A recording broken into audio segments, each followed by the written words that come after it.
UGC equity regulation 2026 नियम ऐसा क्या बना कि इस्तीफों की लाइन लग गई।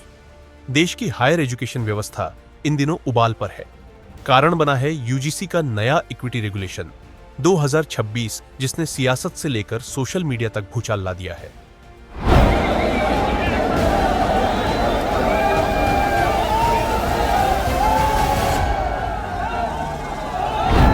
ऐसे में हालात ऐसे बन गए हैं कि एक पीसीएस अधिकारी ने सरकारी नौकरी से इस्तीफा दे दिया। कई बीजेपी पदाधिकारियों ने अपने पद छोड़े और देश भर के कॉलेजों यूनिवर्सिटीज में विरोध प्रदर्शन तेज हो गया है। तो सवाल उठता है कि आखिर यूजीसी ने ऐसा क्या नियम बना दिया जिससे इतना बड़ा हंगामा खड़ा हो गया है, और कौन से वो नाम हैं जिन्होंने नियम सुनते ही इस्तीफों की लाइन लगा दी है। यूजीसी के नए नियमों के विरोध में अब तक जो बड़े इस्तीफे सामने आए हैं, उसमें पहला नाम है अलंकार अग्निहोत्री का। अलंकार बरेली के सिटी मजिस्ट्रेट पीसीएस अधिकारी है। यूजीसी नियमों को काला कानून बताते हुए सरकारी सेवा से इस्तीफा दे दिया। मैं तो पहले से ही, आप जानते हैं, कल मैंने जिलाधिकारी महोदय, माननीय राज्यपाल महोदय और सीओ सर हैं उत्तर प्रदेश भारत निर्वाचन आयोग, मैंने उनको अपना इस्तीफा पहले ही जारी कर दिया है। तो दूसरा नाम है राजू पंडित। राजू पंडित बीजेपी युवा मोर्चा नोएडा के उपाध्यक्ष है।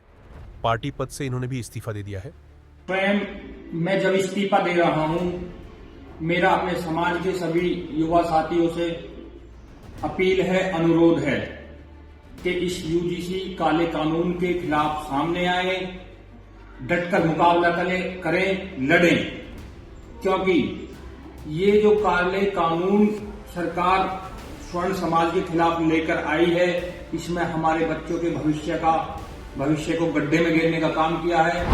तीसरा नाम है श्याम सुंदर त्रिपाठी। त्रिपाठी बीजेपी किसान मोर्चा रायबरेली के पदाधिकारी है। प्रधानमंत्री को पत्र लिखकर इस्तीफा सौंप दिया है। जी भाई साहब, मेरा नाम श्याम सुंदर त्रिपाठी है। मैं निवर्तमान मंडल अध्यक्ष भारतीय जनता पार्टी किसान मोर्चा सलोन रायबरेली।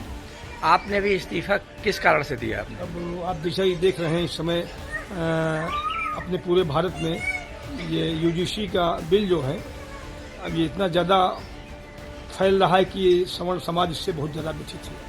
इस पीड़ा से अपने स्वाभिमान पर ठेस देखते हुए हमने प्रधानमंत्री को अपना इस्तीफा दे दिया है। चौथा, लखनऊ में बीजेपी के करीब 10 से 11 पदाधिकारियों ने इस्तीफा दे दिया है और इनकी सामूहिक इस्तीफे की खबरें हैं। अब सड़क पर प्रोटेस्ट करते अलंकार अग्निहोत्री ने क्या कुछ कहा है, आप खुद सुनिए। आप एक ऐसी व्यवस्था का निर्माण करके जा रहे हैं जिसमें कि हम लोग एक दूसरे से लड़ेंगे, सरनेम देख के, जाति देख के, उपजाति देख के एक दूसरे से लड़ेंगे, मारेंगे एक दूसरे। क्या आप चाहते हैं कि देश में सिविल वॉर की सिचुएशन डेवलप हो जाए? आपके जो दोनों इशू में अगर देखेंगे, सामान्य वर्ग इस समय बहुत ही खफा है। अब खास बात यह है कि ये इस्तीफे जो हैं वो यूजीसी से नहीं बल्कि यूजीसी के बनाए नियमों के विरोध में दिए गए हैं। लेकिन आखिर क्या है यूजीसी इक्विटी रेगुलेशन 2026? अगर आप कॉलेज में पढ़ते हैं या आपके घर में कोई हायर एजुकेशन ले रहा है तो आपने पिछले कुछ दिनों से इसका नाम जरूर सुना होगा। सोशल मीडिया से लेकर चाय की टपरी तक हर जगह एक ही चर्चा है।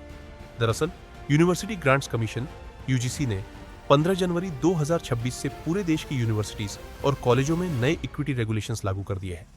यूजीसी का कहना है कि इन नियमों का सीधा सा उद्देश्य है कॉलेजों और यूनिवर्सिटीज में भेदभाव यानी डिस्क्रिमिनेशन को खत्म करना। किसी भी छात्र के साथ उसकी जाति, जेंडर, धर्म, सामाजिक या आर्थिक पृष्ठभूमि की वजह से बुरा व्यवहार ना हो। यह नियम 2012 के पुराने नियमों की जगह लेंगे। नए नियमों में क्या क्या बदलेगा? हर यूनिवर्सिटी में इक्विटी कमेटी बनाना अनिवार्य होगा। इक्वल अपॉर्चुनिटी सेंटर की स्थापना होगी। भेदभाव की शिकायत के लिए हेल्पलाइन और तय समय में कार्यवाही सुनिश्चित करनी होगी। यूजीसी का दावा है कि इससे दलित, आदिवासी, पिछड़े वर्ग, अल्पसंख्यक, महिला और अन्य वंचित वर्ग के छात्रों को सुरक्षा मिलेगी। लेकिन फिर इन नियमों पर भारी विवाद क्यों हो रहे हैं? विरोध करने वालों का आरोप है कि यह नियम जनरल कैटेगरी के छात्रों के खिलाफ जा सकते हैं। शिकायतों के नाम पर झूठे आरोपों की आशंका होगी। कैंपस में डर और अविश्वास का माहौल बनेगा। यही वजह है कि कुछ लोग इसे काला कानून और पहचान की राजनीति बताकर विरोध कर रहे हैं। अब देश दो हिस्सों में बंटा हुआ नजर आ रहा है। एक तरफ समर्थकों का कहना है कि अगर भेदभाव नहीं होगा तो नियम से डर क्यों?